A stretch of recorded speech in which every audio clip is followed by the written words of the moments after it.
Hey, good morning. We have 2 weeks to go through, so we'll get started. Jonathan, you want to tell us about this new lot, 49.5? Yeah. Do you know about this lot? I did not know this lot was going up right now.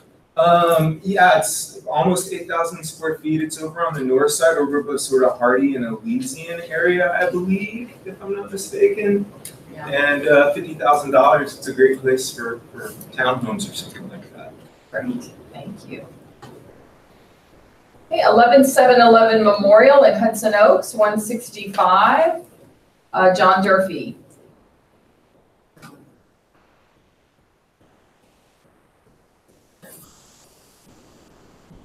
I love that. 12823 Sandy Hook, 165. Also, Kai. I was here. I just walked in and walked out, I guess. Kai, is Kai out there? I saw him. Kai, your listing is up. You want to talk about it? Oh yeah. It's it's in the southeast area. It's a flooded property, but it's been well renovated. We had a contract on it, financing fell through, so it's back on the market. Okay. Very affordable.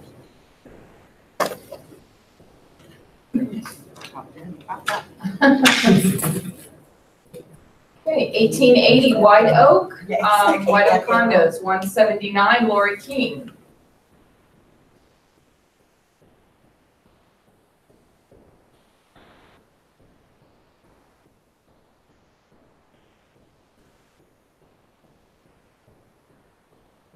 $6011 West Belfort and Westbury, 225 Frank. Good morning, everyone. Good morning. So we have this really, really beautiful, fun home that was recently updated. In the home, it's got a fantastic sunroom there in the back that you can make a den or a media room, travertine fireplace, porcelain tile throughout the first floor of the home. The master bath has a jetted tub and a 2 shower head to the left there, but then the tub, they added another, so you could have 2 showers running at the same time. Kitchen has great presentation cabinets, ton of room. It's on a 9,600 square foot approximately, and it's a 2554, 4 bedrooms, 2 baths. It's in Westbury, off of Belfort. Very nice. 3002 Clearview Circle, 269.5 Rachel Solar.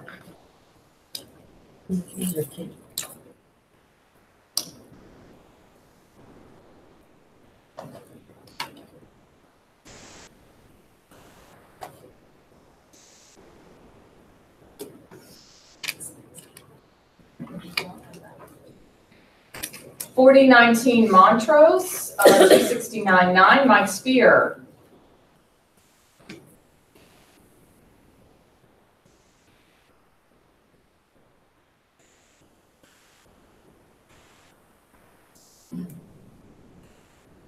$7410 Dearborn in Pine Terrace, 299 Nassim Sawyer.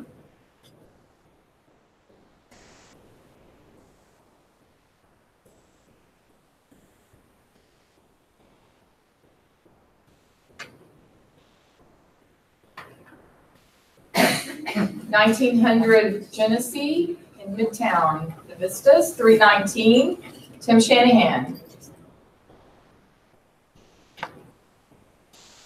That's cute.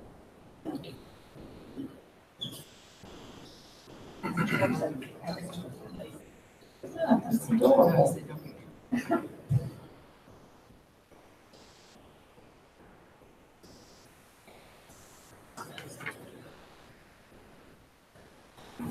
$1,342 Beaujolais, Like wine. 344,990. Amy Wynn.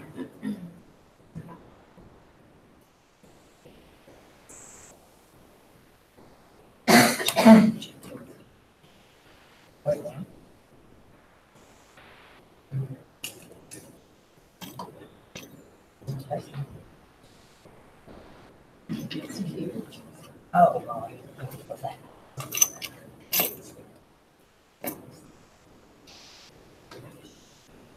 4126 Woodwind, 349, Jill Wesson. Yeah, this has been on the market before me. I think I'm the third agent. It had stucco issues. The seller has, it's a Lovett and gated community at West Belfort and Woodwind area. The stucco has been completely repaired. It's in nice condition. There's a home tender in there. This is the home tender's furniture. Wow. Yeah, and it's really nice. I think it's well priced. We had another sale in there in the same community, and Hamilton had one that sold for $285, but that had not had any of the stucco repaired, and it also had major other repairs. The homeowner that lived there never didn't really take great care of it. This homeowner has, and the home tender is amazing. So $349, I think we're in good shape. All right, thank you. 3215 Klein in Edo, 354-9, Stephen Worrell. These are the last 5 of this complex. There will be 20 total. There's 10 on one street and 10 on Klein. And I think the slabs have been poured. They'll be ready probably in 3 months. Who's the builder? Millennium.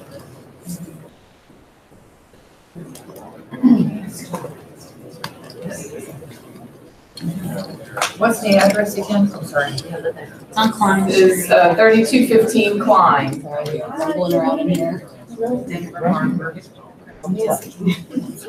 Here's one more. Here's another. And another. 12531 Olympia, 364-4, Beverly Jordan and Ashford Hollow. Energy corridor, this has been renovated. 4 bedrooms, 2.5 bath. The half bath's kind of special. You typically, that was added on, of course.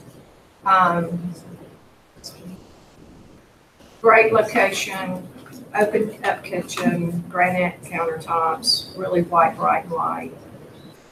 Great price. I think I have an offer on it from Sunday's open house. Wow, look at that shower thing. That's like a manual for that.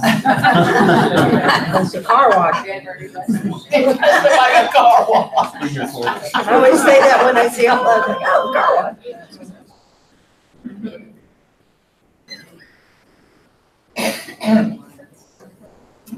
21631 Grand Hollow in Grand Lakes, 364-5, Debbie Callen. This was built by Ashton Woods. There's no rear neighbors, no flooding. It's a very open floor plan. This seller is the original owner, and he added a media room and an office upstairs. So it does have the game room and the media room. It's a great property and it's well priced.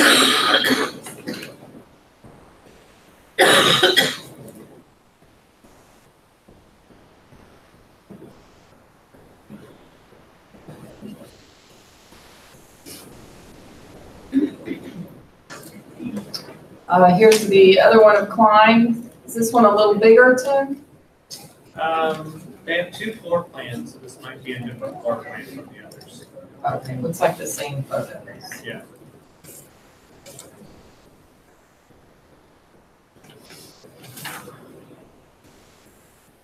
Downstairs are all open with living room, diner, kitchen, and then the upstairs, the difference is the master's on the front on one floor plan and the back on the other. Okay. 5005 Hidalgo in the Empire, 375, Donna Wilson. At 309.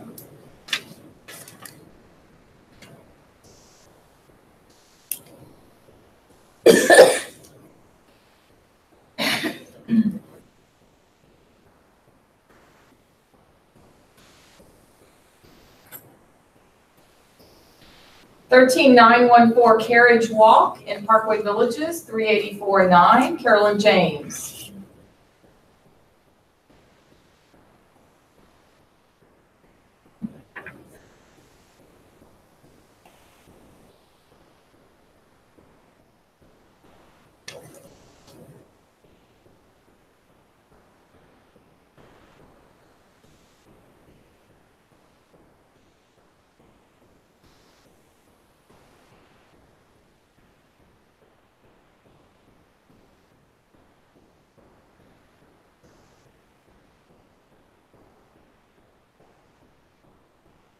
11710 Gates Ridge Court in Southern Trails, 394-9, Paul Silverman. Carolyn? Looks nice. Very pretty. Mhm.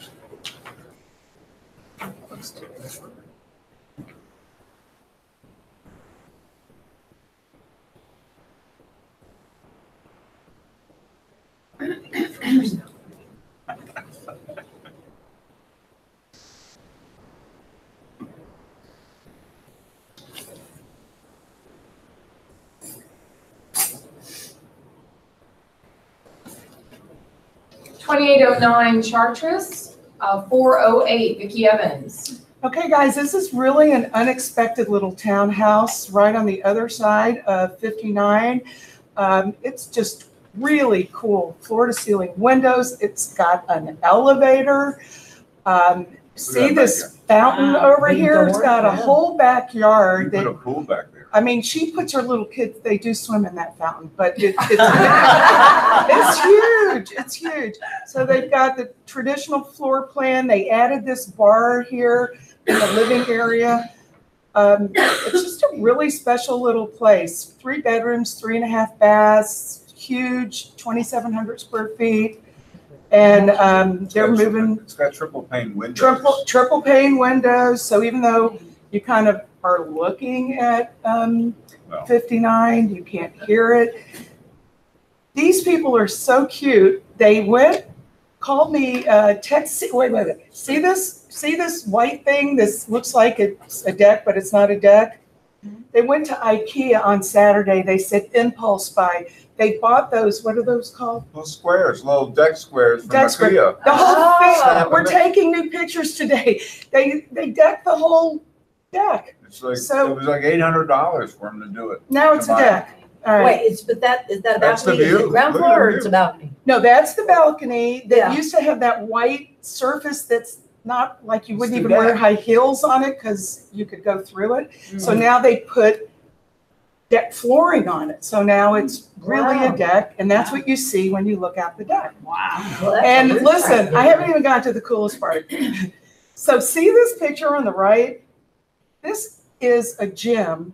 Like every person that walks in there is gorgeous and studly. All right, they're all like this. It's owned by 2 policemen, and they have all this parking here that's directly across the street from the gates of the complex that you can A, park here, and B, if you want to join the gym for $25 a month, they let you join. And you got a bunch of police So officers. Wow. it's a cool little place. That's so It'll be open, Wait, how much is it? it's 408, Mhm. and it'll be open Sunday 2 to 4.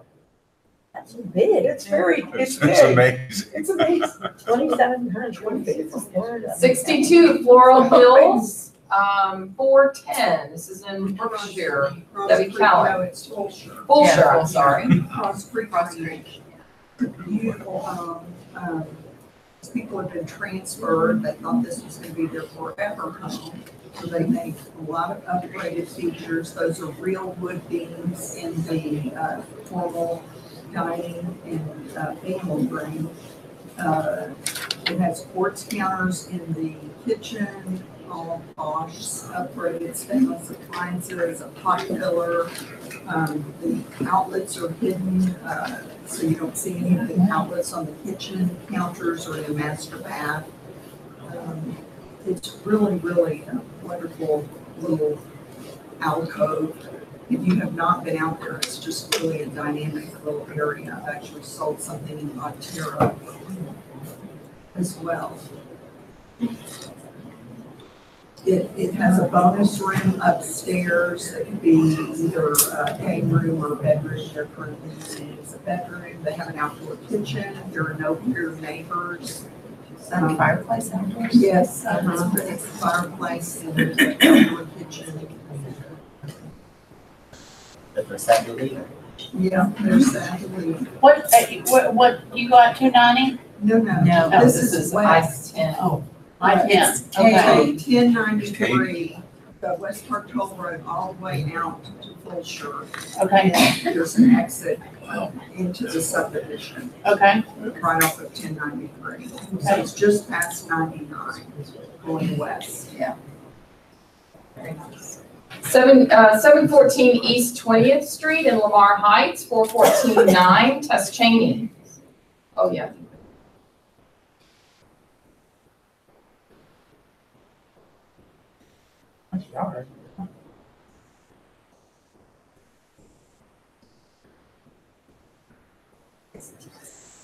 No. No.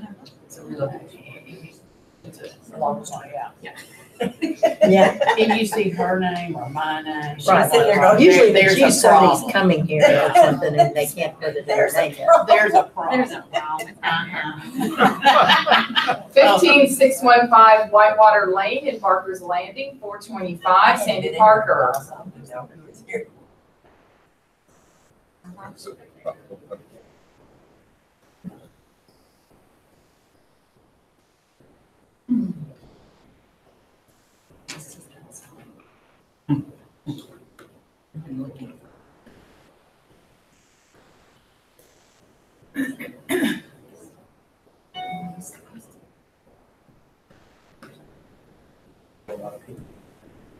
$1320 Taft in Bell Lofts, 429-9, Lori King.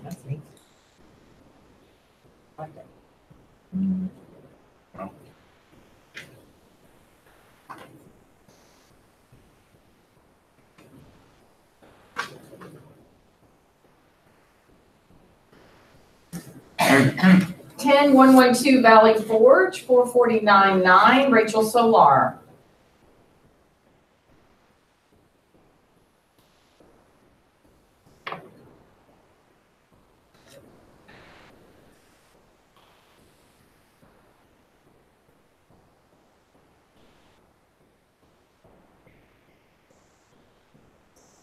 $3519 Sun Valley in Woodside, 450, Margaret Benson. Yes, so check out that awesome tree. That is just begging for a cute little tree swing to hang out in the front. This is in Woodside, which is inside the loop, south of Braeswood. It is not in the 100-year flood zone.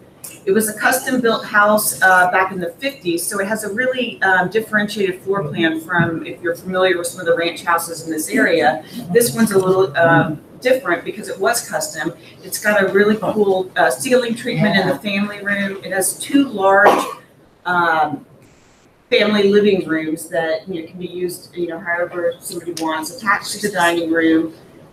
The house has been freshly painted, so it's move-in ready, and there was a roof replaced in 2019, like a week ago. I think it's got a fairly large master bath area relative to other ranch houses, and it's just a really unique house. It has updated windows, and again, not in the 100-year flood zone, so cost of ownership. That's awesome. Yeah, cost of ownership is fairly low given that it's not in the 100-year flood zone. What was the price on it? $450 only. Only. Looks really good. 4904 Milam, 465, Frank. Okay, guys, so here in Museum District, we have a fantastic 2-story townhome with no fees. It's got a backyard and a side kind of patio. It's great. Tons of updates. The owner has put in over $18,000 into this home. She selected fantastic finishes for the restrooms. It's a 3-bedroom, 2.5 bath. AC in 16 and 15 replaced downstairs and upstairs.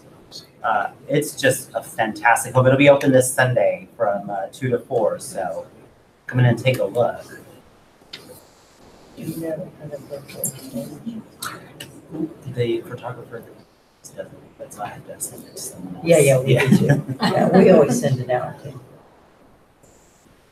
Walking distance to everything. Well, that's where the men are out the street. You can walk to Zaza in 6 minutes. Yeah. 2313 Langston in Cottage Grove, 469-9, Stephen Worrell. this is that same builder that's building in Edo. He's got some land over in Cottage Grove. And I think they're starting with 2 of them, this being one of them, and then there'll be some more following. 2634 Fairway in Sugar Creek, 475, AJ Whitener.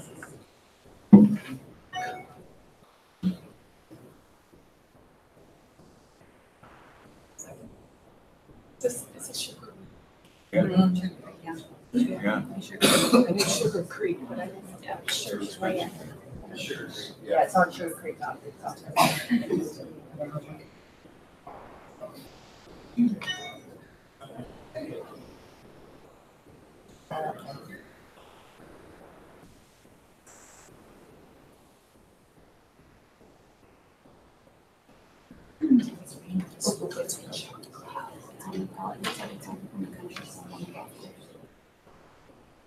Yes, this is on the golf course.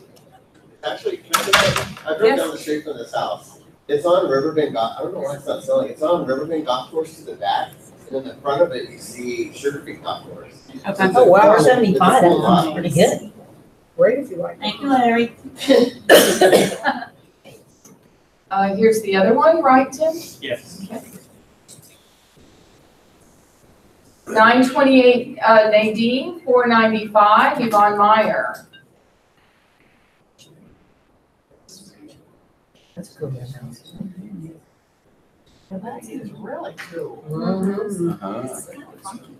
Not very heightsy looking, is it? But I love it. Uh-huh. Well, look at that with that. Oh, So look at it- that. Yeah. That's really cool. That's a screen porch. Wait, scroll back up. Look at that, the screen. Yeah, well, if you scroll back up, you can see it from the other room. Wow. Isn't that nice? Yeah. Man, out there. That's cool. Very cute. How big is that? One moment. One moment. Let me access that department for you. Rich does that to me all the time. I'm looking at pictures. How big? When was it built? Give me a minute. I'm looking at the pictures. Wow. Oh, I remember selling these. Do y'all remember these, Karen? Yes, That was it's it. the 2507. Yeah. Wait, who had these, Yvonne? Yeah. Yeah. Yeah, I remember that.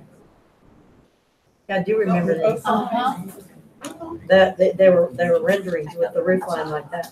3603 North Braeswood, 498 Margaret Benson. So this house This did is take the- on water. This is the giant But it's lot. really cool, a mid-century modern house. So for, enthusiasts of the mid-century modern, this could be an awesome house to renovate. But it's also on an over 15,000 square foot lot. Huge. And I think that if you have a buyer who wants a large lot and really loves the idea of everyone seeing their house, it would be a great location for a new construction.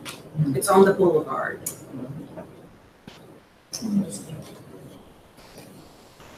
Even, immediately, they do a good job of keeping it clean. It looks nice. Yes, that's. Love all that. 412 West Bell Street, 525 J. Monroe. Look how cute. Cute little duplex. This is really a land sale because the house's original condition. It's cute, but it would need complete everything. But it's a 5,000 square foot lot in a great section of Montrose.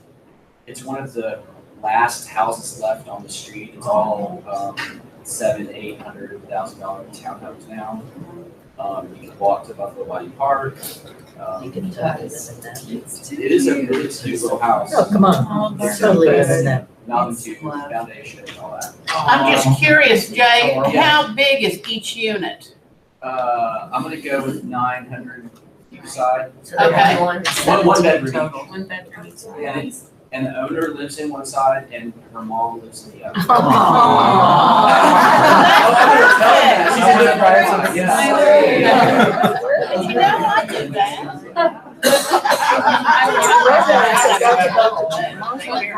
10223 Briar Rose, 539 Lindsay Ellis.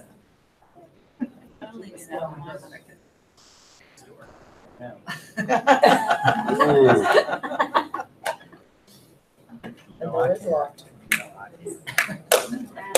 Can or cannot?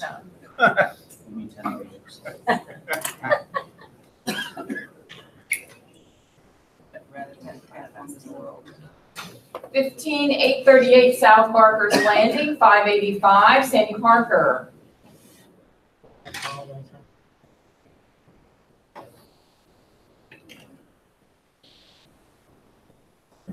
Nice window.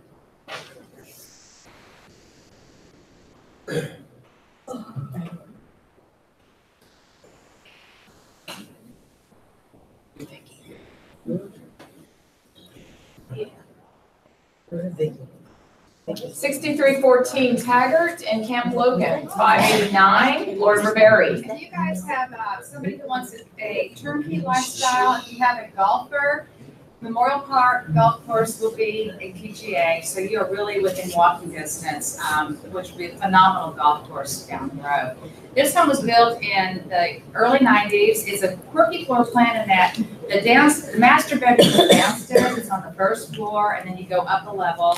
So you have second floor living, which really maximizes the whole Camp Logan Park view. So you are unobstructed views, it's a huge draw, and it's limited. There's very few homes that come on. Here's your interior courtyard. So that door right there actually leads to the master bedroom, which is there to the left of the window. So you come off the garage, you have that breezeway. There's your master, it's all tiled. We do not flood in Camp Logan, they just have a tile floor. The master bath has been updated through the years, not necessarily the current homeowner, but it's very clean, very neutral. That's your laundry room is in the master bath, but really for a couple, you could have a family. You've got 2 rooms. It's a 2.5 story. So master down, second floor living, and then the half story has 2 bedrooms. There's a cedar closet to one of them. There's a balcony out the other. So you could have kids. Could be a nursery up there where the kids are above you and folks are below. Power wash, the driveway was just recently power washed, so I need to get a new photo. But truly, you're paying for location. There's a lot of fun things going on. We have Starbucks that you're very close to. But the huge draw is what's going on with the park, PGA, and great neighborhood, great neighbors, and love to make you your client at Camp Logan. So we'll be open 72 to 4, so come see me. Thank you. 9222 Olaf, 599.99. Justine? Yes, this was completely redone to the studs. She wasn't expecting to move this quickly. She redid plumbing, electrical, mosquito system, security system, everything. And she thought her 2 kids were going to move back to state, but they also didn't. And she's spending a lot of time in Dallas and New York. But it's really gorgeous, luxury vinyl. The kitchen's wide open. She took down 2 or 3 walls, Viking stove, anything you could think of, she put into the home because, of course, she did it herself. So they added a custom library there that lights up underneath, and it's really, really neat. It's wide open. We've had such positive feedback. The only thing we've ever heard is just the master's a little bit smaller, but she did the best she could with the space she had. So it's a really nice ranch style home, and it's on a corner lot, so it's large with really pretty trees around. So, but it's taken down to the studs. So new windows, double pan, and where is it? It's right in Spring Branch on a lake. Western Oaks. 6003 Saratoga Springs on Lakes on Eldridge, 610 Sally Kamichek.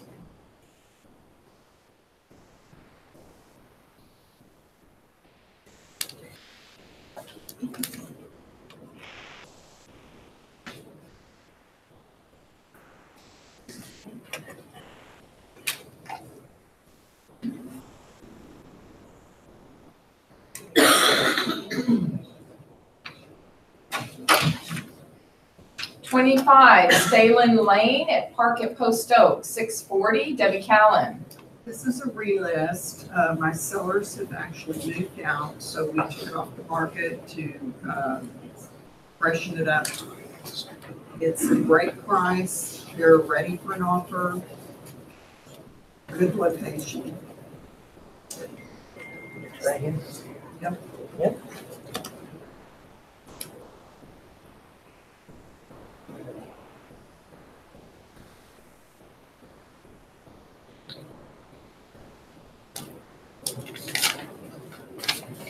1310 Spring Oak Circle, 649, Irving Roselle.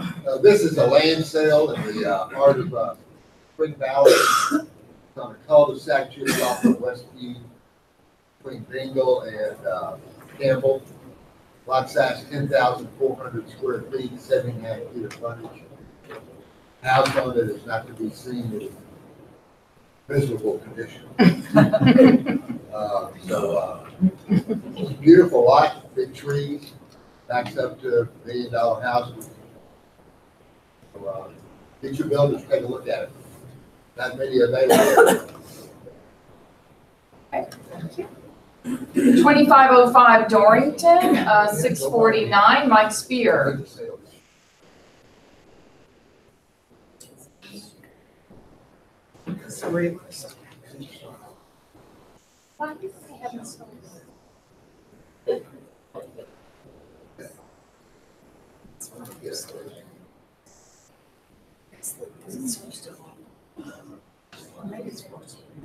$69.10 Van Etten, 689 Thomas Claffey.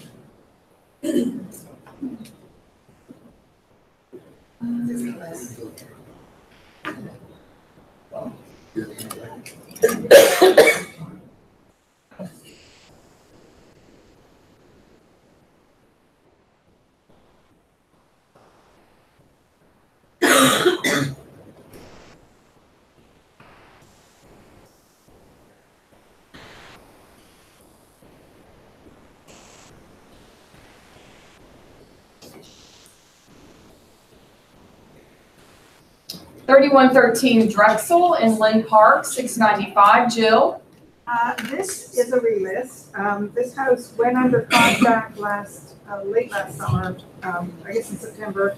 And when it went into title, we found out that there were some issues with the title.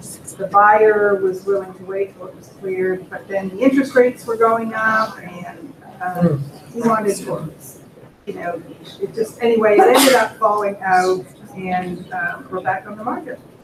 It'll sell. It's a cute house. It's really adorable. And a great building lot. Would they lease it or not? No, I don't think so. 1307 Bobbitt Manor in Clay Estate, 699 Inga Smith.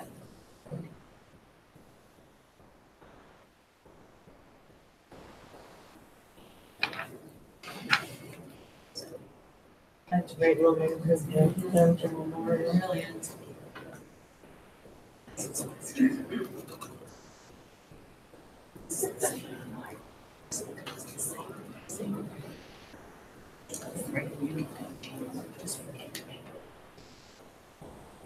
.438 West 26th Street, 764.5 Ron Espinoza.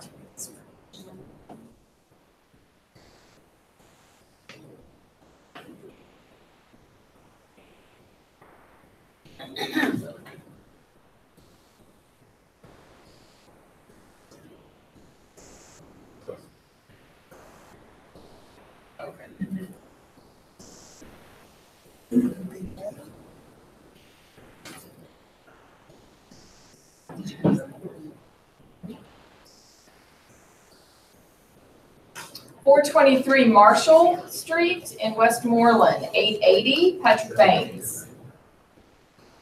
What's up with that?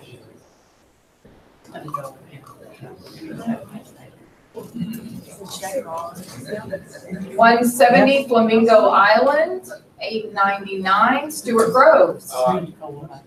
Really an extraordinary property for Missouri City. I think it's the only contemporary in this neighborhood.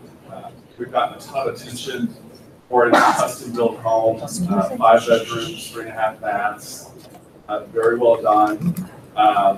Built by 2 engineers, so you know what I'm dealing with here.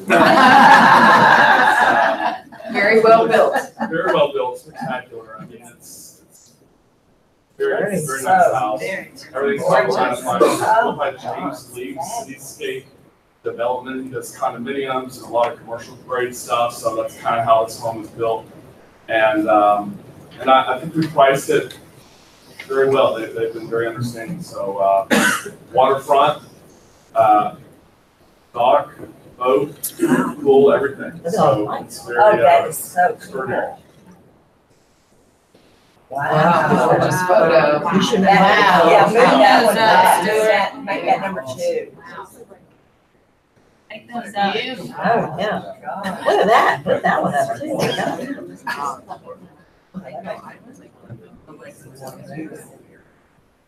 Wow, that's beautiful. Mhm. Like Olympia.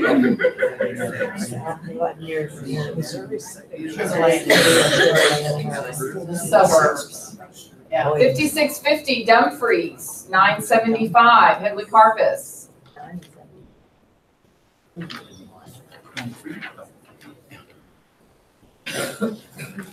What year was this built? I don't know, I wanna go back and look at it. Yeah, and did we flood? Well, it's Well, it's raised raised, up, it's so I raised, don't so know if it they is. raised the old Yeah. house up or if they built it up. Oh, that's a good question. Kim is supposed to be. Very pretty. It's gorgeous.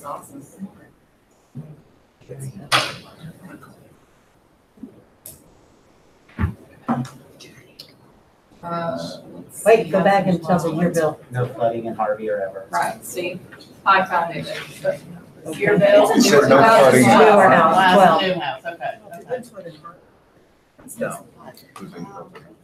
9071 Briar Forest, 989 Eric Heine.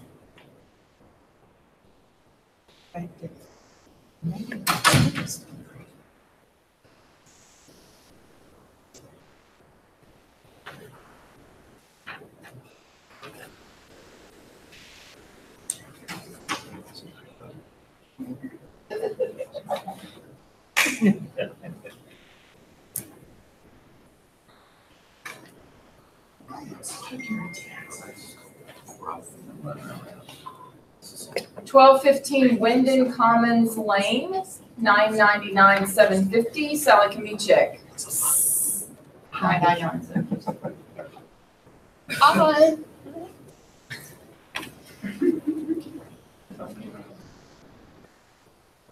Harvard, gorgeous.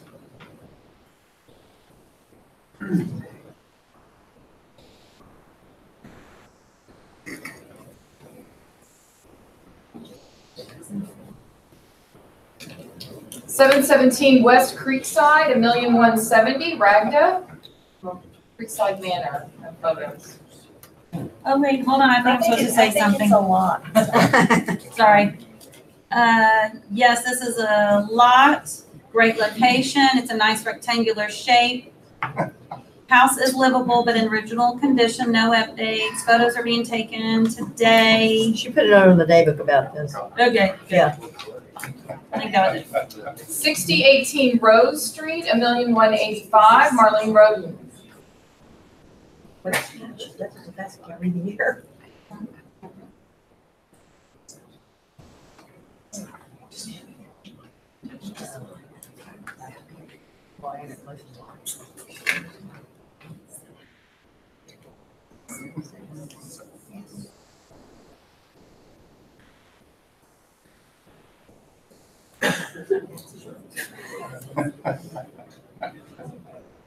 Nice. 3 Concord Circle, $1,250 Susan Boss, Bunker Hill. Or relist. I think this is with a new price though, isn't it, Karen? What, I'm sorry, which one is The it? Concord. It's $1,250,000 now? Mm-hmm. Yeah, I think it's $1,295,000, but this is next door to the house that Ruthie has. It's a good lot, and the house could, undergo, fairly major renovation, but certainly a good lot. 4648 Spruce, $1,275 Headley. That's a great photo. Gorgeous. Why is it so cheap? We love it when people say that. Why is this cheap? That can't be good. So cheap. It looks too cheap, it's so inexpensive.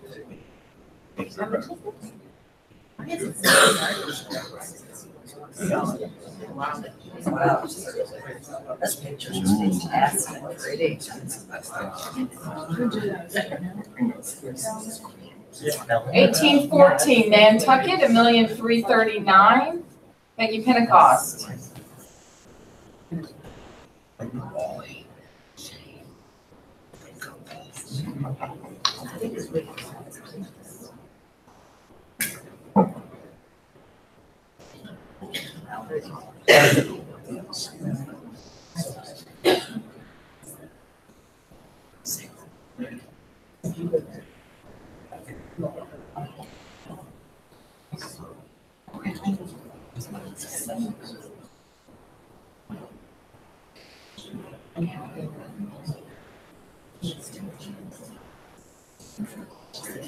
$1,313 Ben Hur in Cedarwood, $1,340,000 Susan Boss. That's a real list too. This is a very nice house and a very nice location. Super good job.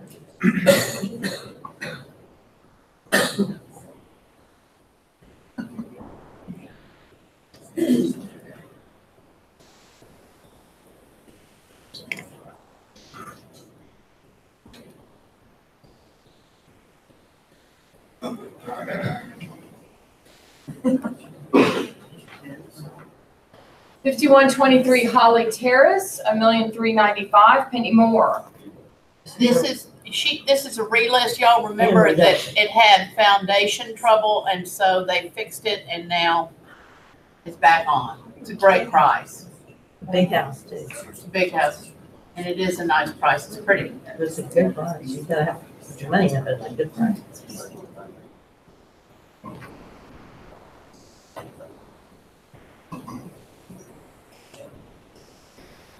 And that's a wonderful thing. 3807 Linkley in Linkwood, $1,489,000 Peggy Dunn.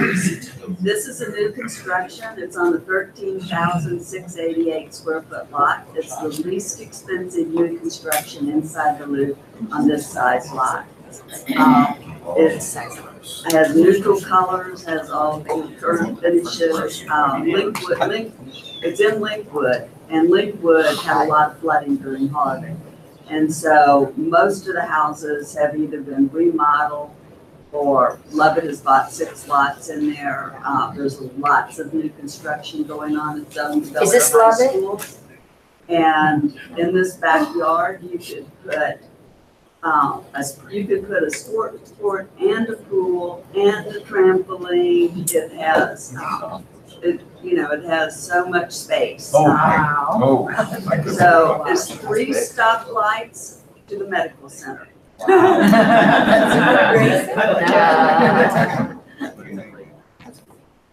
So we have a family looking for a big house on a big lot in a neighborhood that's been to be all new. How many bedrooms is it? It's 40, what is that? Almost 5,000. 4 bedrooms to be bought. But did they raise it? We're almost there. And Linkley is probably the prettiest street in the whole Linkwood subdivision. Has a lot of new construction. I just want to do the last one.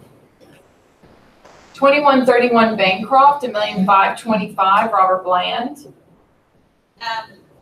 This is a recently built, done by Pelican Builders. It's got an elevator, great finishes, wood appliances, hardwoods throughout, and balconies on the front and really balcony on the back with a built-in wood grill. Got a little bit of a backyard. If you have small pets, it's perfect. It's gated, so nice lock and leaf. Found very, very close walking distance to River Oaks District. Great location. Some Brockcroft. That was a good little yard. And some in there. Most of them don't. I made that picture. 1810 Forest Gate Circle, $1,598,800 Vicky Barzande. This is in Sugar Land. It's on a 24,000 square foot lot. It has a main house with really huge open spaces as far as the kitchen and living. It has one of the largest islands I've ever seen in the kitchen. It It, has over 100 piers that it sits on, done really well, it's a builder's own house. The guest house has, 1 bedroom, 1 living area, and then the main house has, 3 bedrooms, game room, study. And, it's on a cul-de-sac with a 2-acre park in front of it. And it has a beautiful backyard with pool and infinity spa. That's itself, that's beautiful. Oh, yeah. Did TK do those pictures?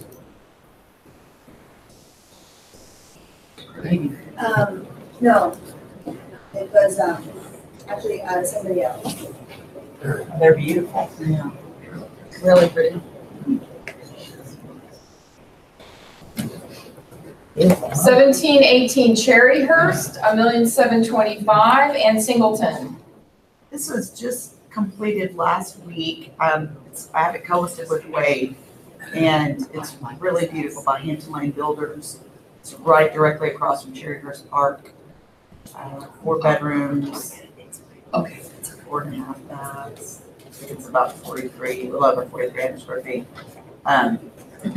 It's really beautiful light. So Master he always does a really nice sort of additional seating area. And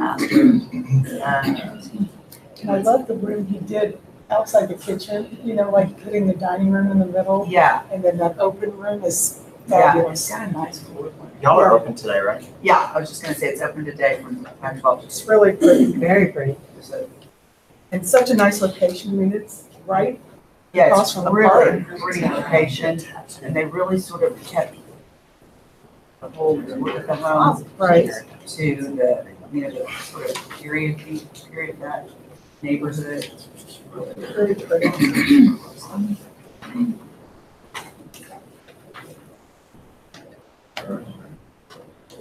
And it's open this weekend too, sorry. 5409 Meadow Road, 1,775,000, Marcia Kistler.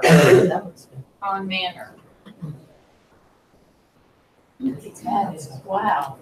Who is that, Marcia? Isn't that beautiful? She sold my listing on Shawway that night in their house. At their house.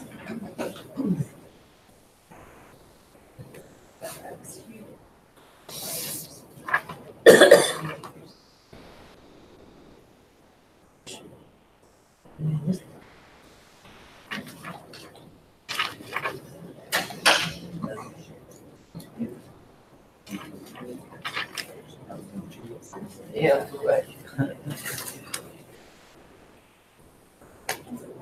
And 16 Audubon Hollow, 1,850,000, Walter. We have 8 lots left here. This one has, actually, this is one that's completed. This house has not been built yet. There are 2 that are available right now, number 80 and number 76, or that number 76 is nearing completion. But for those who haven't been there, Audubon Hollow is a gated community, a dark gated community that's down the street from here. 22 patio home sites, and has built by Butler Brothers. And I think it's about the only gated patio home enclave inside the loop with the guard, and it has wonderful guest parking space. Green space, it's very well thought out. Price anywhere from 1.8 up to probably 2.6. They can they are builders as well as architects, so they can customize anything. 3208 Huntington Place, 1,995,000, Suzanne Richardson.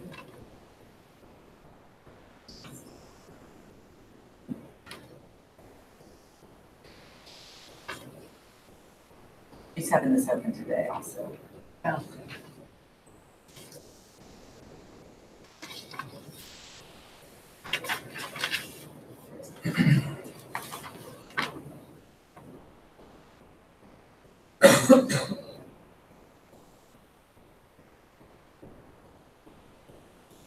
210 Pine Hollow Lane, $2,050,000, Hillary Shearer.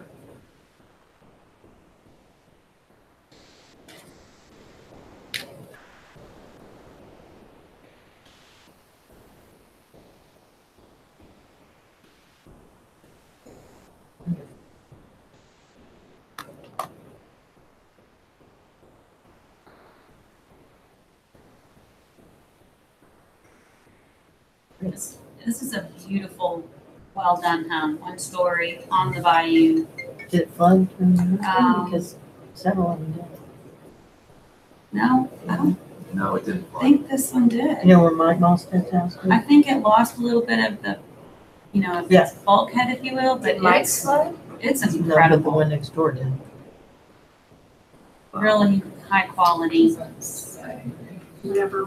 So- So gorgeous over there. It's I really love it over there. stunning. It's in true Hi, modern. Chad, Susan Benton flood. 12015 Pebble Hill, $2,494,000, Leslie Winsler. There's a real estate reduction.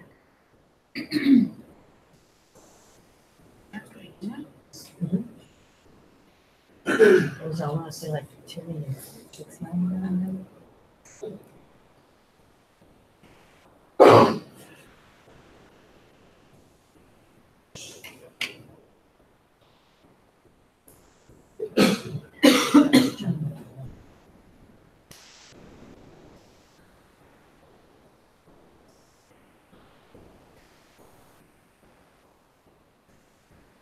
Two Farrell Ridge Drive in Sweetwater, $2,006,000, Susan Boss. This house is stunning. Huge lot.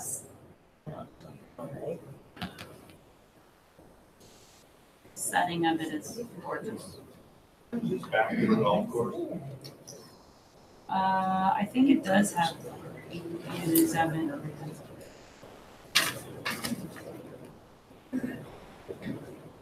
Wow, look at Look at that that fireplace. fireplace. That fireplace. Well, that's a good one. Wow. Yeah, I like those.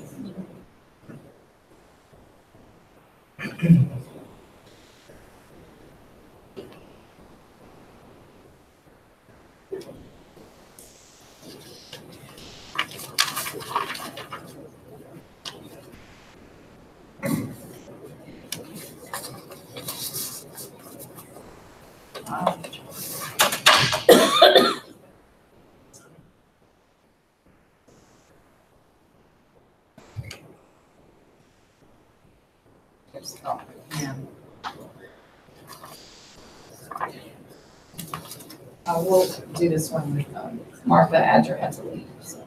Oh, Next looks week. gorgeous. One Radney Circle, $2,750,000, Mary Elizabeth.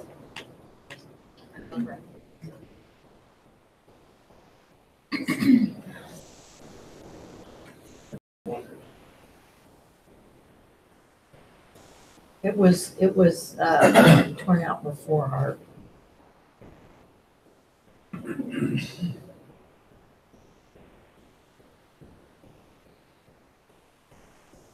Fifty-three fifty-three Spring Park Street, $2,008,000, Ruthie Porterfield. Oh, these are her three on Right. Spring Park. They've listed another one. On You Spring know, that Park? that one street, Yeah, Spring Park. You can buy all three of those lots right. and just have your little compound right there. St. Martin's. Well, They made a tremendous reduction on the lot and the Godchild house. Yeah. I think this was reduced from 3.2 to 2.8, and then the Godchild house was reduced from 4.4 to 4. So 2/8 for the 3 lots? No. If you There's a drive little Spring over Park, an it's just acre. like 5 A little bit acres when over all an is said and acre. done, isn't it?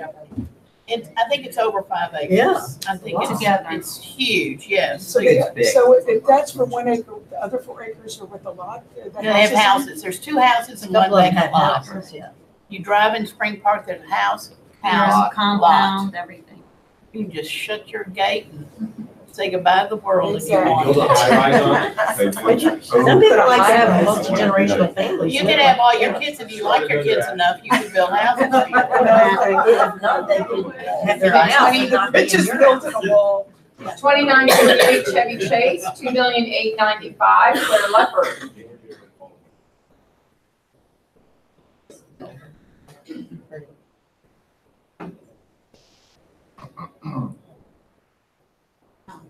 Look at that chandelier. Wow. Yeah. Yes. Love it. Me too. Oh, I love it.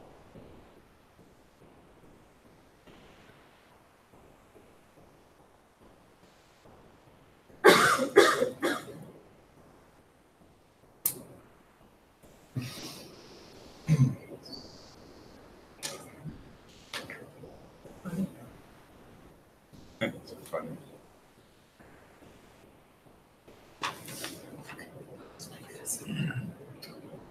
5616 Sugar Hill, 2,990,000, Kelly Austin. This is a relist.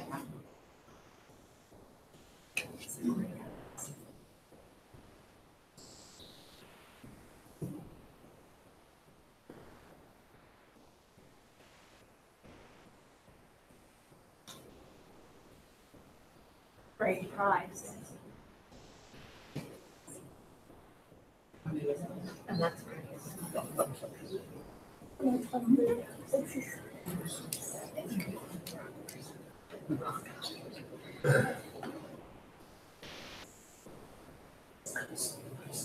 $2223 Del Monte, 3,500,000, Ruthie.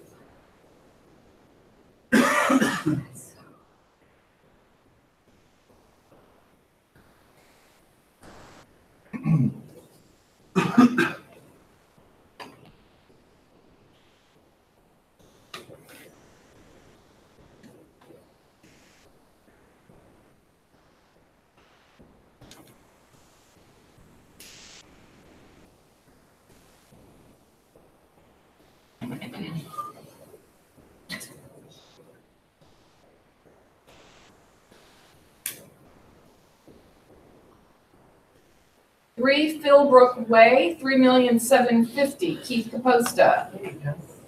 So the moral of this is if you use the same divorce attorney a couple times, he'll give you a referral. So this is a stunning home.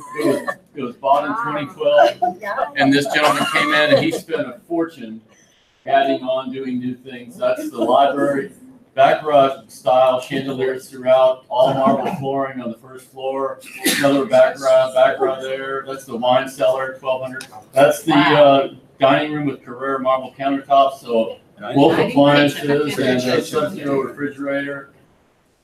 Just an unbelievable home. 6 bedrooms, 6 baths, 6-car garage, 6 balconies. The whole inside of the house has been completely redone. That's the master with the Fendi chandelier on both the back and the front. So your divorce attorney's doing just fine. So this is the master bathroom, which is just a beautiful setting, all up lighting throughout the house. That's the master of the woman's closet, not the man's closet, the woman's closet. Is he divorced too? It's a stunning home. We're doing a video today with Mark Thomas. It'll be posted by tomorrow. And then we, all these add-ons have been done since 2012. That's the secondary bathroom. That's not even the primary.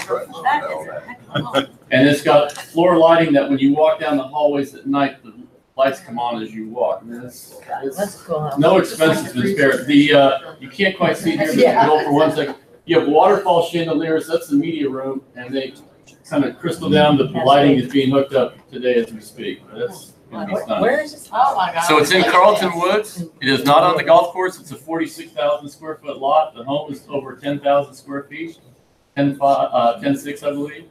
I'm co-listing it with Monica Brashear out there, and we have our first showing this afternoon. So, but it's a beautiful, beautiful home if you need someone that wants something very unique and different and very spacious. And you'll see the 6-car garage here in a second. That's the outside deck area. But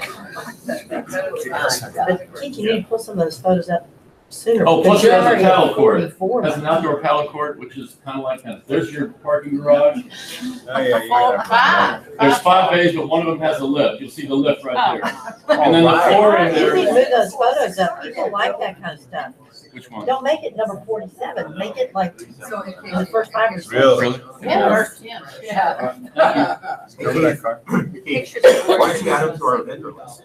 I'm sorry? Add them to our list. 5360 Spring Park in Tanglewood, 4 million, Ruthie Porterfield. This is the house that goes with the lot we saw earlier. Is that the first house you bring up the garage? This is one of Oh. the One on two. the So right. this is part of the compound. Like a lot of those outdoor extra pictures, that outdoor thing, is that this is gorgeous, right? Wait, what is this one? Which is this one? This is part of the Spring Park compound. Oh.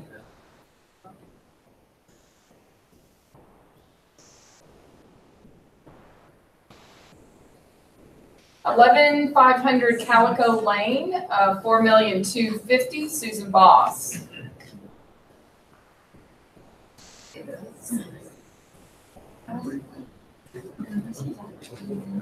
That's a great street. I love that street.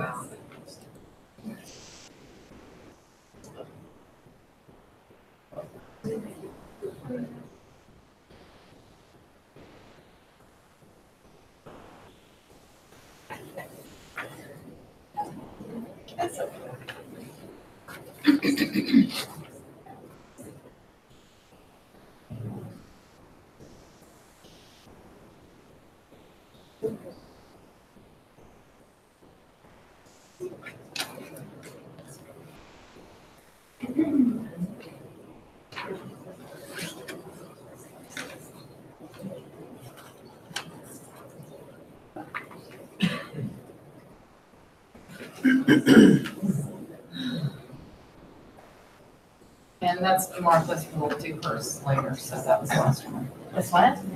Oh, good. Victoria, would you turn on the light for me and Derek and come in, please? Just an FYI, Marlene asked me to tell y'all that 4514 West Alabama is not open today. It was accidentally put in. So, come in. Talk to us about, I'm sorry, we've had so many because we had 2 weeks. Oh. So that's why we are. Y'all know Derek Geithner with Iberia? Hey, y'all. Hi, Derek. Derek Geithner, Iberia Bank Mortgage in Matthew, Westerville. Thank you for having us today. Matt's going to talk a little bit about some of the benefits of working with our bank versus some of the others. Sure, yeah. So good morning, everyone. Thank you for having us. For those who don't know who I am the private mortgage banking manager here for Iberia Bank in the Houston market. Derek's a part of our private mortgage banking team. And what we wanted to talk to you a little bit about today is kind of some of the products and services that we can assist your clients with and what we think helps us stand out from some of our competitors. So specifically, our kind of bread and butter, if you will, is the portfolio lending niche high-end market. So for instance, we offer 100% financing for physicians. We have 90% jumbo financing for everyone. And we also have one-time close construction to perms. And we actually just rolled out 97% financing for attorneys and CPAs. So that's really, those programs are really great for the doctors or the attorneys that are maybe just getting out of school or just getting out of residency, that are literally going from $60,000 a year to $400,000 a year overnight, right? Where they can afford the payment, but they might not have the down payment saved up just yet. And I guess kind of what sets us apart is we are a true portfolio lender in the traditional sense of the word. Every bank out there does jumbo loans, but not with the flexibility that we have. I'm sure most of you know and have had situations where we have a $1.5 million purchase price, client has great income, great assets, and all of a sudden, 10 days before closing, there's something wrong in underwriting, right? We have guidelines just like every other bank, but ours are truly flexible. For instance, and I told her we were going to use it as an example, our 100% doctor loan is technically only up to $750. About a month and a half ago, we closed a 100% doctor loan at 1.6 million for Vicki Evans representing her buyer. Right now, we have a 10% down loan at $2 million that's closing in a week.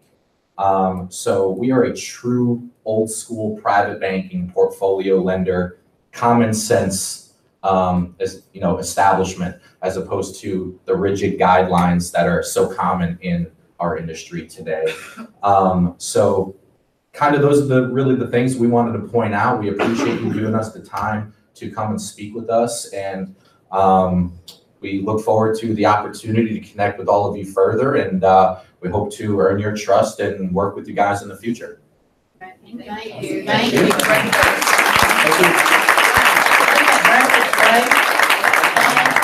Thank you.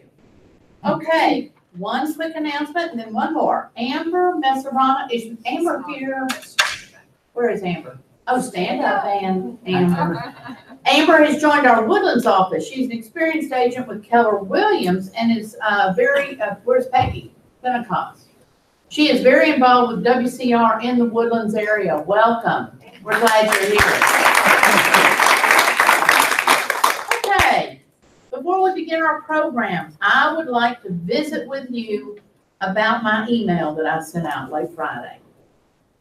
We are all sorry, and I wrote this out so I wouldn't stumble.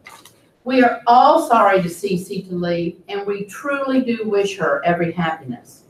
I want to assure all of you that we are fine.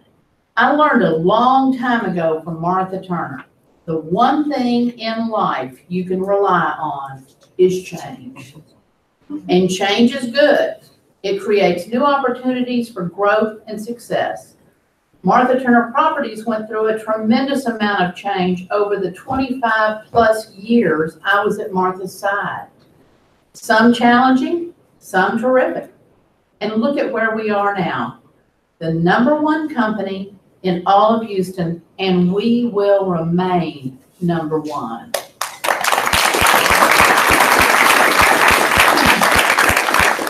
Sita was a great conduit for anything legal. She became our point person to funnel all of our, I don't want to say problems, situations. Learned that from Martha too. All of our situations to our in-house legal team in New York, Sinoj and Julia. We, your management team, we have direct lines to these two, and nothing has changed. It's business as usual now, and it will be funneled through us, specifically me. So if you've got a situation, bring it to me. I've got that line to New York. I've got that line maybe to heaven too. Combined, we, meaning all 4 of us, this is scary, we have over 85 years of experience in real estate. That doesn't even cover the sales we were in prior to real estate. We are here for you, and we are not going anywhere. We are looking to replace Sita, so if you have a recommendation for a great realtor, preferably with a legal background, let me know. Please send me the names and their contact information. Y'all, we are moving forward. As the saying goes, onward and upward. Please know I am here for you. I want to help you. Your management team can and will cover any question or situation you have. They are the greatest. So call us and send me any recommendations you have. We will start by doing what's necessary, then we do what's possible, and suddenly we are doing the impossible.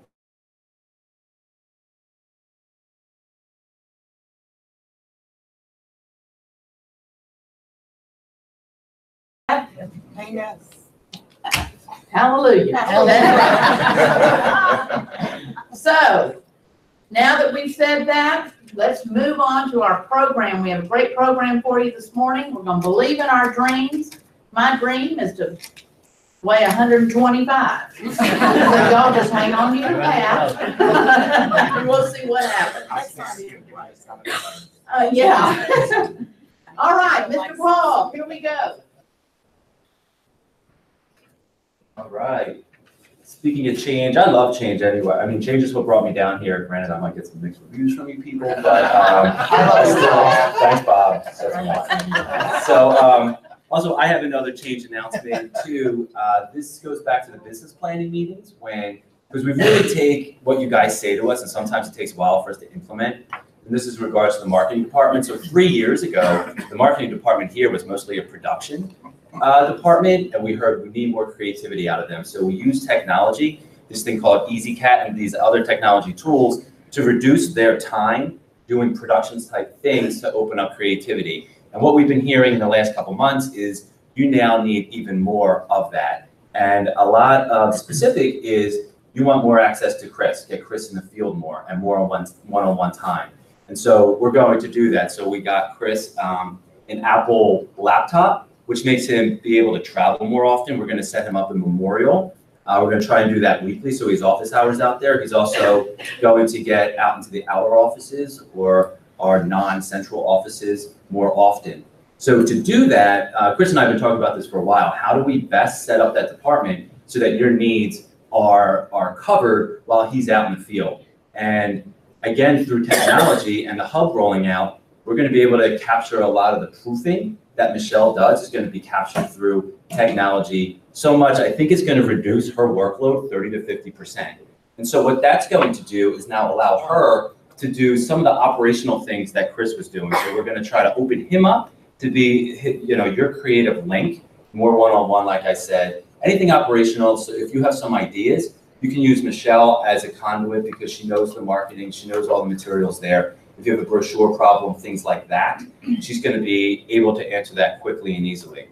Also on the creative side, Greg Van Houten has been doing our properties magazine layout for probably close to a decade. He does a lot of our design work company-wide, and so he's kind of been our senior person for a long time. So he's going to continue in that senior role. And what we're trying to do is also create more of a hierarchy and an understanding for you, so it's easier for you to go in and out of that department. I like hearing both the good and the constructive at the same time, and that's how I'm able to make changes. I think this is going to address some of those concerns that you might have had. And so we're basically trying to open this up and give you different avenues. And so we're going to implement it starting this week. If there's any issues, always come to me or any of the sales managers. But again, the whole intent and goal is to be able to adjust to the changing atmosphere and get you more creative that you need, as well as picking up some of the operational pieces as well. Margaret? Question, we're doing the new photos as a, branding aspect. Are we doing any other changes with respects to presenting our brand any differently, like through the print collateral or online collateral or? Yes. Or is it mainly just the pictures? No, so the pictures are going to be a big piece, and that's where there's been a bit of a delay. We're kind of waiting until everyone comes back. So if you haven't responded to Michelle about what changes you want to see or your selection, please do that as soon as possible. Because the sooner we can have all that done, the sooner we can move forward with these bigger company branding ads. But we already experiment in Paper City and City Book and some of these other publications with non-grid and non-traditional type advertising. So we'd love to hear that feedback. We sell them out a lot, so I like to think that's how I hear from you. Basically, what you guys buy is an indication to me is that's what you like. And if you're not signing up for certain things, that's also a message to me that you don't like that as much. So yeah, I mean, we're always open to design changes and things like that. Specifically for the grid format, that's the most efficient way to do things. So, but we're, even in our properties, instead of just grids, sometimes they're longer, sometimes they're vertical and horizontal. So yeah, we're definitely interested in that. Jack? Speaking of the photos, have you guys gotten feedback on the quality of the photos? I mean, my feedback that I've been hearing has been anything but stellar. Right. Yeah, so Jack was talking about the quality of the photos. Yes, that's the feedback I've been hearing, is that people really like the quality of it. No, You just have the not? opposite. No, I haven't heard anybody likes their photos. Yes. Zero. Neither. The quality is great. I'm personally, I don't love my picture. Okay, The well, quality is beautiful. write it back what you like, let Greg touch it up, because remember, whatever contact sheet you got, that was pre-touched up. So, I haven't heard anybody that's liked the settings, That's, yeah. Oh, no. Oh, I haven't heard that. That's not, I heard that. I've heard a lot of people like it. You've got to go in and let Greg help you. If y'all will look in the paper at my picture, I mean, as you can see, I have 45 chins. But if you look at my picture Sunday, I look good. And Greg did that for me. And he sent me a proof, and I went back and said, Greg, take a little more off. And so he did, and it looks good. So, no, the setting, everybody, I've heard great feedback from the setting. Yeah. we can talk about that later, but if you're asking me, no, I've heard a lot of really positive Yeah. about it. Can we do this? I agree. Wait. There's a bunch of people that I heard too. I didn't realize this later. Can we do this? Yes. In the room, how many people love their photos? Contact sheet? Not many. Okay. Okay, well, I mean, if it's not something you guys like, we'll look at it again.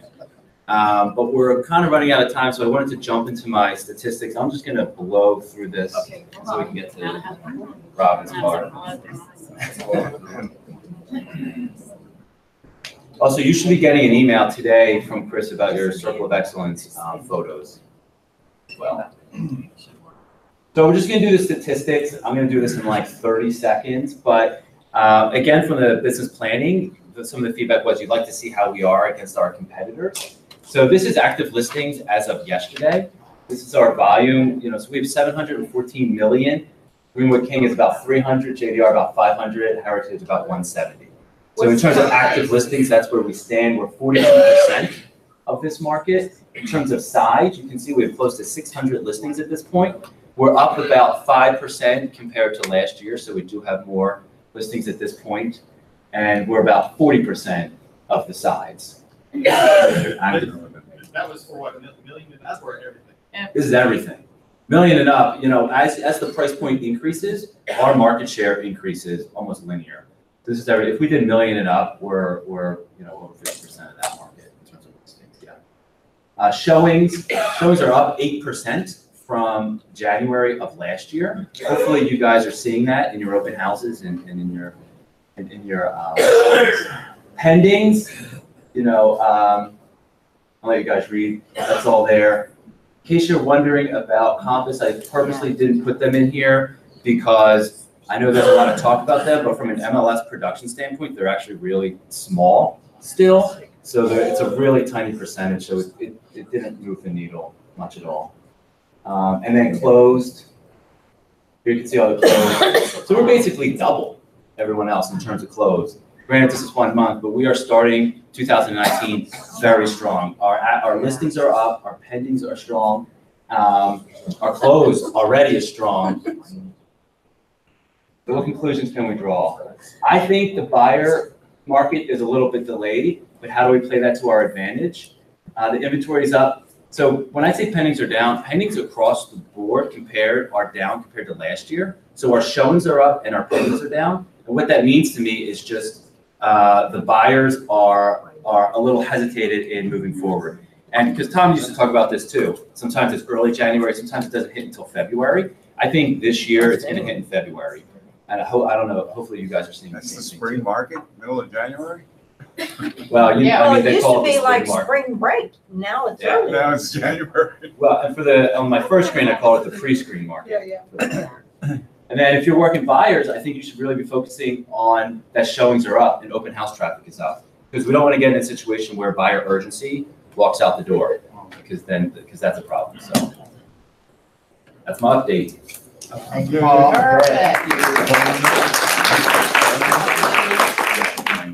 So 9 minutes to fly through this.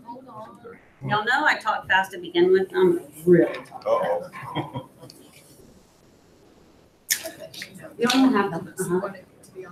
On me for right now, and then you can put it, or you can just keep it on me. And then put this on that screen to turn on in a minute. Real quick, Paul, will those staff be available for us? Yeah, Yeah, it's actually already been sent out. It's on the link, the email link for the sales And I'll meeting put this it in morning. And it'll be in the minutes. Okay, so I'm kind of glad that y'all were touching on the spring market a second ago, because that was kind of my segue into what I was going to discuss. So we never really know if we're at the high of the market or at the low of the market until it's over, right? Right. So I kind of feel that way about the spring market. If you think about the last several years, by the time we got to April or March or April, we realized that spring had really sprung January, February, correct? So has spring sprung? We're kind of, are we in it or are we going into it? Either way, we really need to start preparing for the listings that are going to come and the listings that we currently have that we want to be a part of this spring market. And what I believe that all starts with is price, okay? So when determining the perceived market value of a property, the first thing we always do is compare it to the sold properties. And we use the typical parameters that we go around, like year built, house square footage, land square footage, location, and we try to narrow in on this perceived market value. But it's not about just the solds. In my opinion, it's more about the big picture. It's more about, like Paul Harvey used to say, the rest of the story. And that's what I want to talk about today, is the things that we can't necessarily see or that are not so obvious on the CMA. Now, if you want to dig deeper into some of this stuff and you want to dig deeper into the parameters and you want to really get to the nuts and bolts of what I'm going to kind of highlight today, then please come to my pricing class on Thursday. I really think it's important that our initial price offerings will depend a lot of our success this year. All right, so you can turn that on. So what I want to highlight today is what I believe to be the 5 top things that are kind of the rest of the story. And what we'll start with is, you may mind making it just a little bit bigger. I know y'all have one in your hand. But what we'll start with is condition. Sure. Can y'all see that? Lights? So condition is something that's not so black and white as square footage or year built. Bless you. And this is where I really see sometimes we cause issues for ourselves because it's our own interpretation of the condition. And this is an exaggerated case.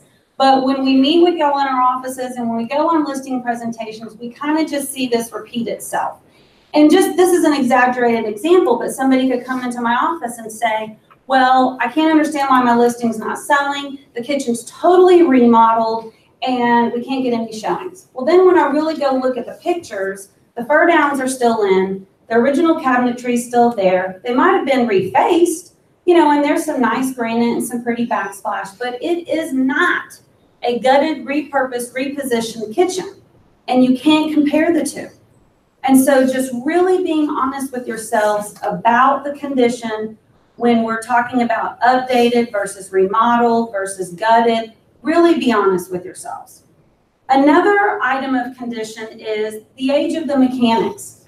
If you have an early 2000 home and it has an original roof and HVAC and water heaters and appliances, you cannot compare that to a 2000 that's all been mechanically improved. You have to give the buyer room to make those improvements. Talking about improvements, in my opinion, based on the last 5 or 6, 7 years, improvements have a shelf life of about 3 to 5 years, thanks to the designers. And the appraisers really don't want to give improvements that much value if they're dated more than 3 to 5 years. And so please be aware of the age of your improvements. Another little exaggerated example, but these happen. Sometimes a seller of a 1965 home with a 1995 kitchen thinks his kitchen or his house should yield a higher value than, say, the original 1965 down the street. When in all honesty, it's going to cost that buyer the same amount of money to redo that 1995 kitchen as it will the 1965 kitchen. They're both outdated. So just take these things into consideration in your marketplace and with your sellers. So I know we sell houses, but what do we really sell? Lifestyle. Thank you.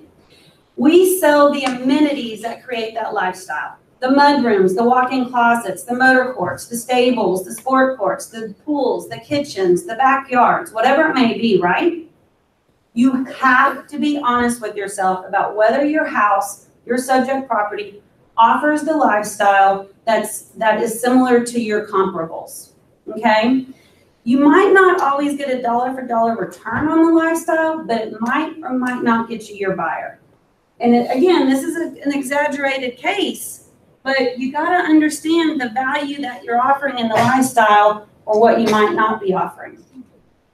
All right, so any questions or thoughts on that? And I know I'm trying to kind of move us along, but any questions? Want to keep the floor open? Okay. All right, so now you've picked your sold, right? And now you're going to look at the competition of your actives. Again, it's not just the solds. Know what your actives look like. Are you comparing apples to apples? Are all the masters down? Do all of them have 4 bedrooms? Does everybody else have a pool and you don't? Cherry pick them to death. Dissect them to death. How do you compare? What is going to be your hook or your draw? Why is the buyer going to pick you over the rest of the inventory?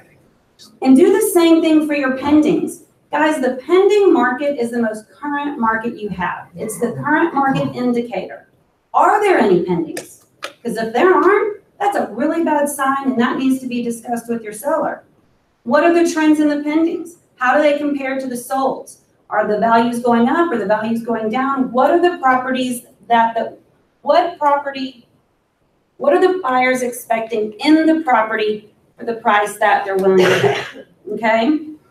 Review the property archives on the pendings. See how they got there.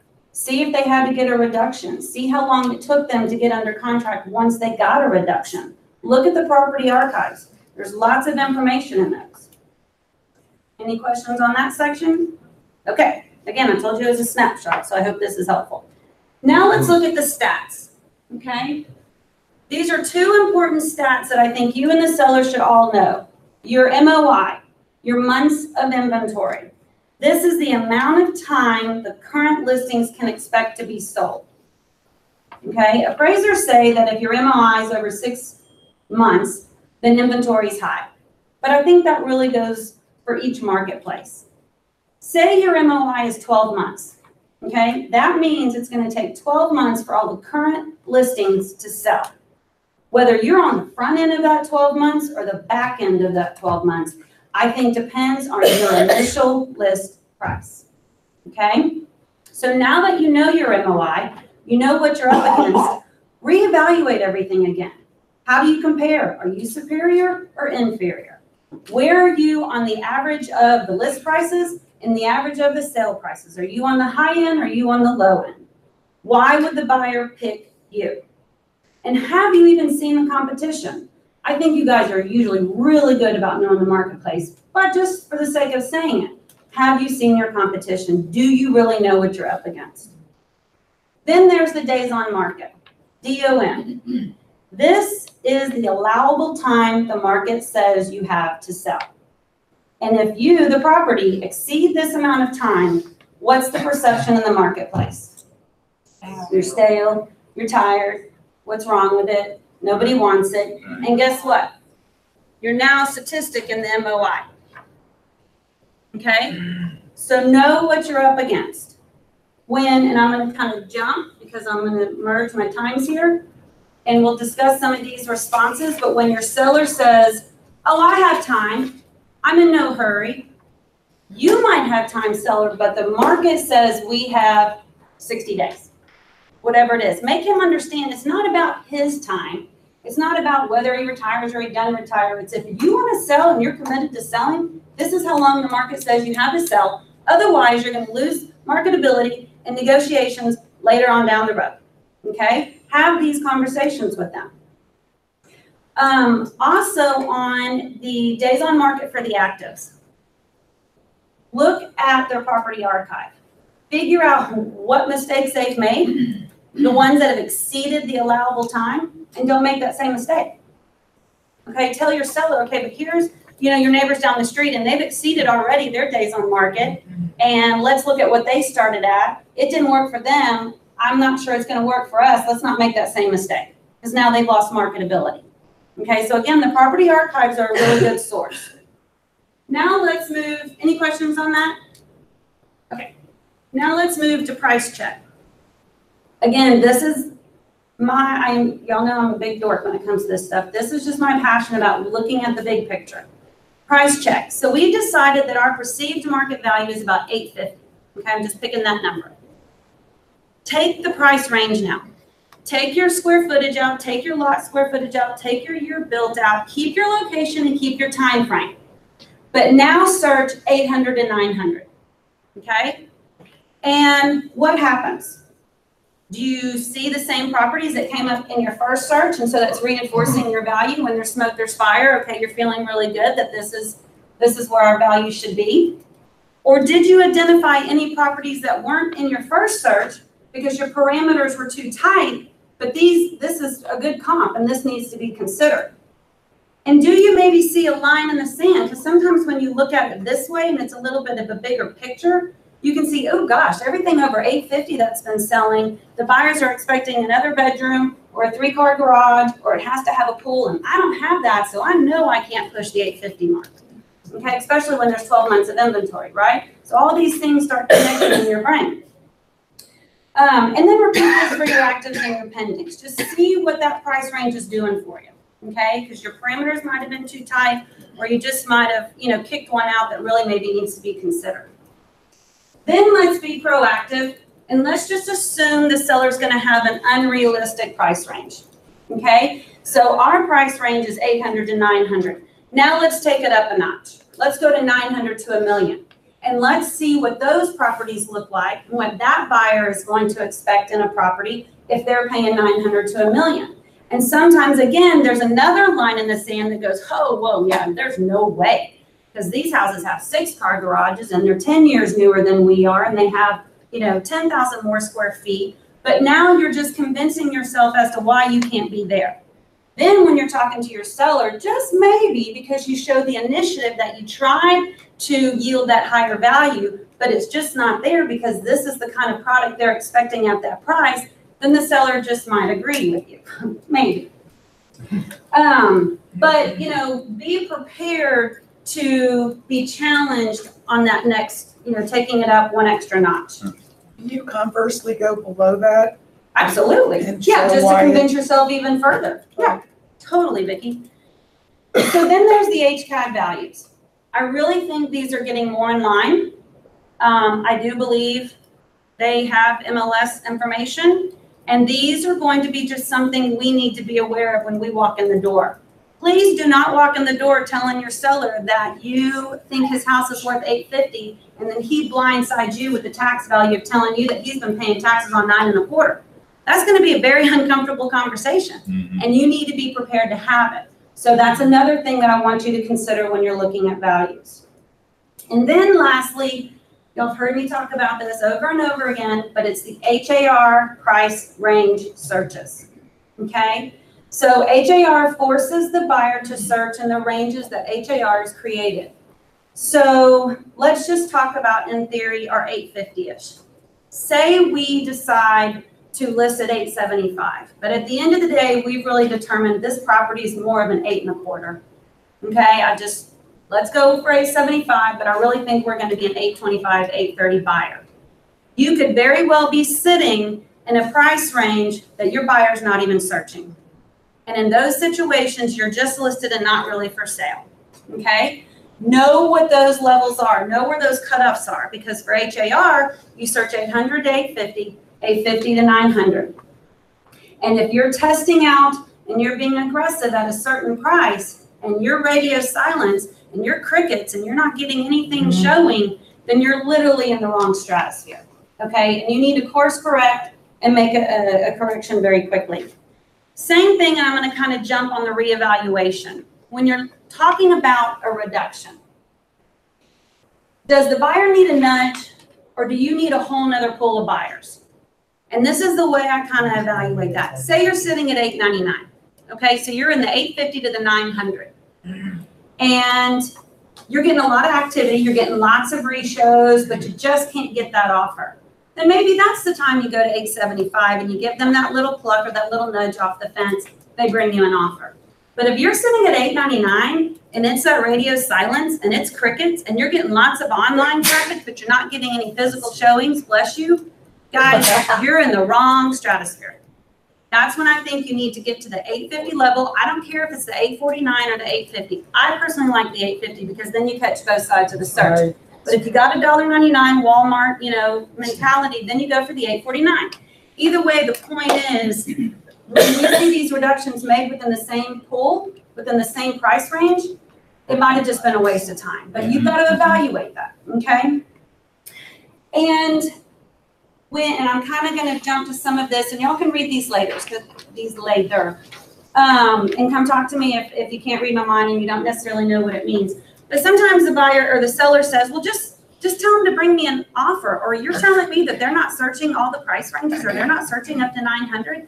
Guys, if we've got an 820 buyer and they've got 12 months of inventory, most likely they can find everything that they ever wanted in that price range, and they don't have to go to another price range to deal with an unrealistic seller with an unrealistic price. They can find their happiness at 800 to 850. So yes, sometimes I don't think they're going to the next range. Now, if the inventory is really low, maybe you can get away with it. But I think these are all things that have to be managed in the expectation with the seller. And like y'all always heard us say, this analysis and evaluation is to help you determine the perceived market value, to give something for the buyer other than just doing this in the wind and pulling something, pulling a price out. But the seller will end up determining the price, but who determines the value? The buyer. And all this stuff goes out the window, right? Mm-hmm. Okay, so I want to just point out a couple of these things. Most of y'all have read these, and if not, read them, come by and see me later, and we can talk about them more. A couple of them are new, and one of them that I want to point out real quickly is on it's the green one that says, let's reduce to your price. So, you want to go? Sorry. Vanna, wake up. Vanna, wake up. Okay. I feel really strongly about this one. So we sit in a listing presentation and we tell them your house is worth $450, $2 million, $3 million, whatever it is. And then they go, that's great, but they want to take it up 20% beyond whatever you just told them, okay? Mm-hmm. What we might not be saying is, okay, fine. I'm willing to try $950, but I'm telling you that my price of $850 is today. The stock market changes every day, oil and gas changes every day, real estate changes every day. And when you decide to maybe realize that your $950 is not working, I don't know if my $850 will still be there. We're not necessarily saying that. And I think the sellers have this false sense of security that Robin's $850 will always be there. And then 3 months later, they go, okay, let's reduce to your price. Like, okay, we'll get a contract in a day because now we're going to go to your price. And then they finally go to our price, and then they're mad at us because we're not selling. Right. Well, honey, my price was 3 months ago. I think saying about the oil market and about the stock market is really something that people can understand, or whatever industry they're in. But it was 0 days on market. Yeah. I mean, manage that expectation. Have these conversations. But I think saying that day one's a good plan. Okay, let me see what other one I'm kind of wanted to pick out. We already talked about having time, but you said it was work. Guys, eat crow. Okay? If you did the analysis and I really thought it was $850 and you saw all the data and it was there, it added up. But guys, once we put it on the market, the buyers aren't seeing the same value. And I never thought we'd be having this conversation. But if you want to sell your house and you're committed to selling, I'm committed to you, and we've got to make a move. I thought $850 was it. But the buyers aren't seeing the same thing. Eat crow. It's okay. Tell them. I use the data. I use what my expertise and my job says to do, but the buyers determine the value. This is my favorite. And if anybody needs to go, y'all are happy to go on. This is a special house, and we just haven't found our buyer yet. Now, who's heard that? Okay, last one. Guys, with our marketing and all that you do for your properties and all of the reach that we offer our properties, Mr. Seller, if there was a buyer out there that saw the same value as we do for this house, I feel so strongly about our reach, we would be having dialogue with them. And we're not. We're in another stratosphere. We've got to get where the buyer sees the value. So anyway, these hopefully will help you when you have your challenges. But if some of them aren't like clicking, come see me and I'll talk to them. I'm just hoping y'all can read my mind. There's one thing great that I just took from what you said. A lot of times when the buyers are talking about how great their house is and the value they feel, sometimes I'm looking at it as like, I might not say it exactly like this, but I'm thinking, well, I'm glad you love your house, but nobody else. But I think when you're, no, you know what I'm saying. Like, you think it's worth that. But I think what you kept saying is the buyers aren't seeing what we perceive the value. And you're kind of putting yourself in the same team with the seller. And I think and that's one of the new ones I've added here. I think somewhere you're is, willing and I'm willing. sometimes you have to tell, and if Inga's watching, this worked for Inga, sometimes you have to tell the seller, you put your buyer hat on. You've got $2 million to spend. With all due respect, why are you gonna put your $2 million into your house when you can buy these houses that are 10 years newer? They have the pool and the sport court and the summer kitchen already. I mean, who's gonna make that business decision? Sometimes if you don't already get kicked out the front door, they get it, but, Show them things that have sold, like, Well, of course, and show them that's like, look, and, but let them look and say, if you were gonna, you know, show them. But also, that. what's the competition? Right, exactly. So Robin, and what is your response when they say, well, you sold it to me 3 years ago? well, guys, all we can do is the best we could that day. And that day, 3 years ago, when we bought it, we thought we were paying market. I mean, all we can do is the best we can with what we know that day. And 3 years ago, we thought we were, you know, paying market for it. Yes, ma'am? And then Robin, what do you do if sometimes you feel like your home really does have a lot of the good stuff? Like it's got the brand new kitchen, they've done a lot of the work and they've just overspent on it. Well, for your And you sweet just- seller, yeah. I mean, sometimes it's very unfortunate that they incredibly improved a property but haven't lived in it long enough. And with all due respect, we cannot make the market. We can promise you that we will get you the highest possible dollar this market will yield. I just don't know if that's the dollar you want. But that I can promise you that we will yield the highest possible dollar in every market we can be a part of. But it still might not be what you want or need out of it. Because I've never seen market value equal cost approach. And we know numerous sellers that are on the flip side of it whose cost approach is less than what they can sell it for, and we're not selling it for a cost approach. We're selling it for market. And sometimes it's reversed, and it's unfortunate. The numbers are different on appraisals. But at least you've given them the information and they can decide, right? Yeah. So. I hope this was helpful. We have all, isn't this great? We have all told sellers when they come to us, you say you bought in 2014. Right. They thought they were gonna be there forever and boom, Yeah. they're moving to Asheville, North Carolina. And I would love to Y'all see got anybody it in my at the class. height of the market. You will not get this money, you know. I know you guys know how to price, so please don't think that my class is like elementary that way. It's just, it's a great 2-hour class to talk about just the dialogue of the rest of the story, the big picture, and I'd love to see. And if y'all here Thursday. Free MCE. Free MCE, and y'all need to be there, even if you've been in this business forever. It's great. It's Thursday, what, 9:30? 9:30. Perfect. Thanks, guys. Sorry. Y'all have a wonderful, wonderful day. River Oaks Market meeting is right now. Anybody who would like to stay, please stay. We're gonna go over what's new, what's sold, what's available. So please stay for River Oaks. That house and the house. What is the year that's